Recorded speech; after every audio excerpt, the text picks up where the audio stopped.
Então, na parte 2 dessa aula, antes de eu ir para as estruturas internas, eu vou revisar um pouquinho das paredes. Aqui a representação é de uma parede da gram-negativa.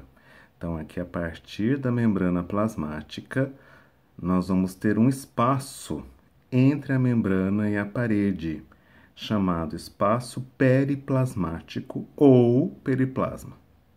Dentro desse espaço, a gram-negativa tem poucas camadas de peptídeo glicano e depois, externamente, a famosa membrana externa, que é uma bicamada lipídica, sendo que a sua camada mais externa possui nessa representação aqui, que aqui é o lipídio A e aqui é um carboidrato, é o famoso LPS.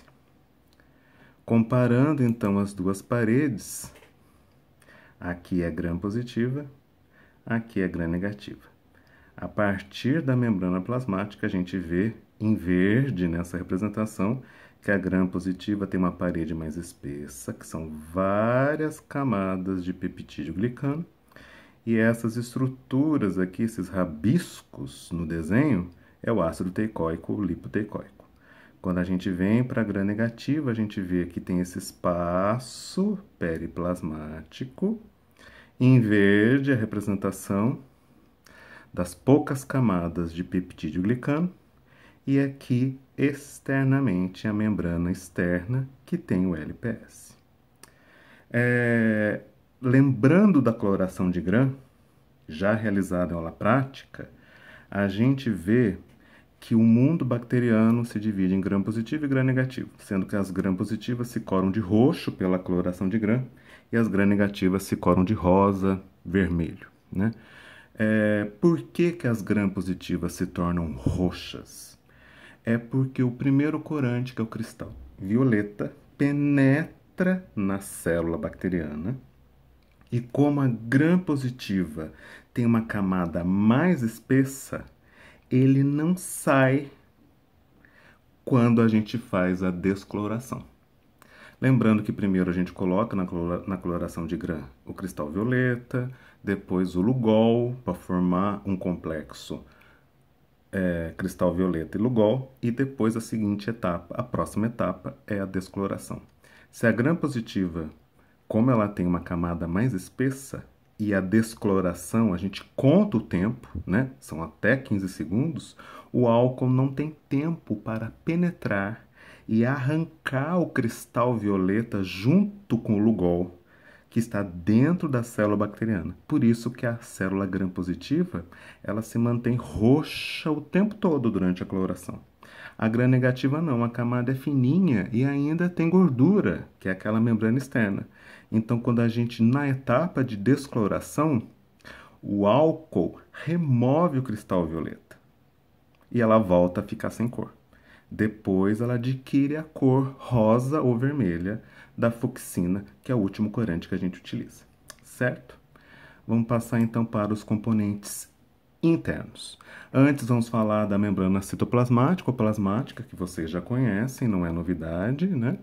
Vocês conhecem desde biologia celular. Ela é constituída de lipídios e proteínas, formando aquele mosaico fluido. Existe uma exceção em relação à parte lipídica, porque as bactérias não têm esteróis, que são os colesteróis, o colesterol. Uma exceção é a bactéria micoplasma. A micoplasma não tem parede, então ela tem que ter na membrana plasmática a presença de colesterol. Vocês já sabem disso em relação às funções das membranas plasmáticas, ela tem a função de permeabilidade seletiva. Na procarionte, a bactéria procarionte, como não tem as outras organelas, mitocôndria, cloroplasto, complexo de Golgi, todas as funções recaem sobre a membrana. Então, é função da membrana produzir ATP, produzir energia. É função da membrana ajudar na duplicação do DNA, na duplicação do cromossomo, porque bactéria não tem centríolo. E nas bactérias que fazem fotossíntese, os cromatóforos, os pigmentos relacionados com a fotossíntese, também estão na membrana, porque bactéria não tem cloroplasto.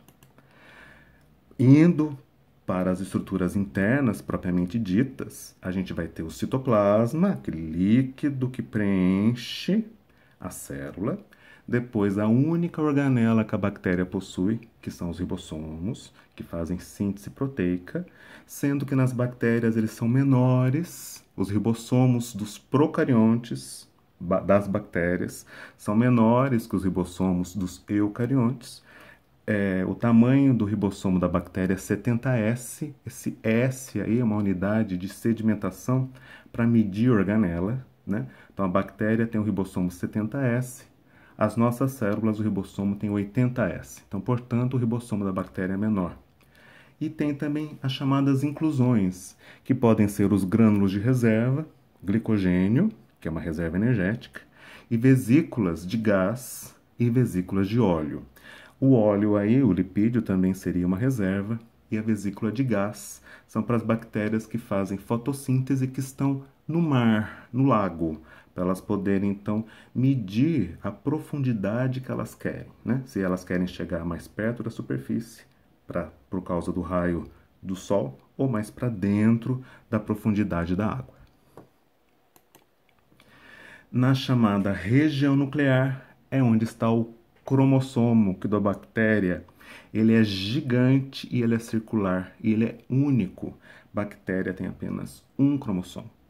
Como é procarionte, ela não tem carioteca, não tem membrana nuclear. Então a gente não pode falar que a bactéria tem núcleo. A gente fala que ela tem uma região nuclear ou nucleoide.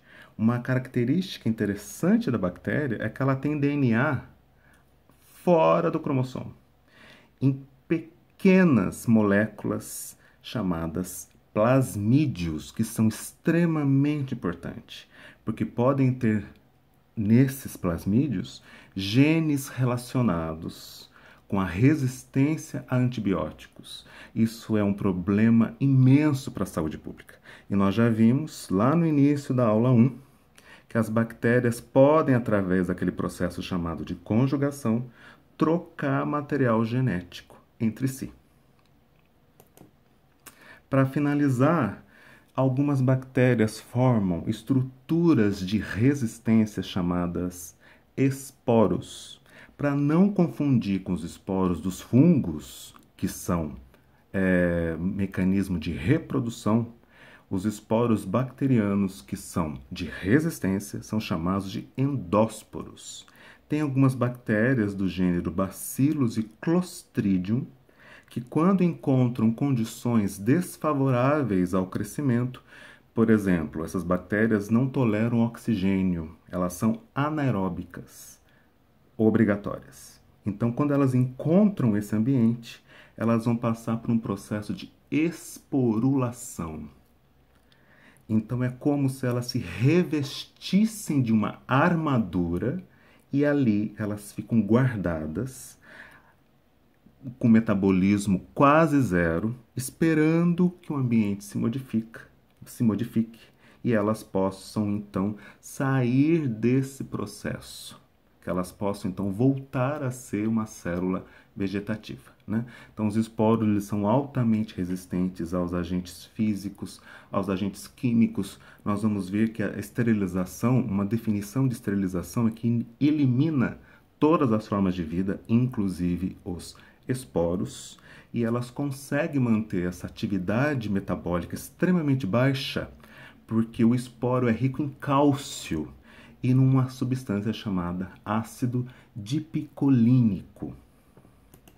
Aqui, então, tem a representação da formação do esporo, da esporulação, né?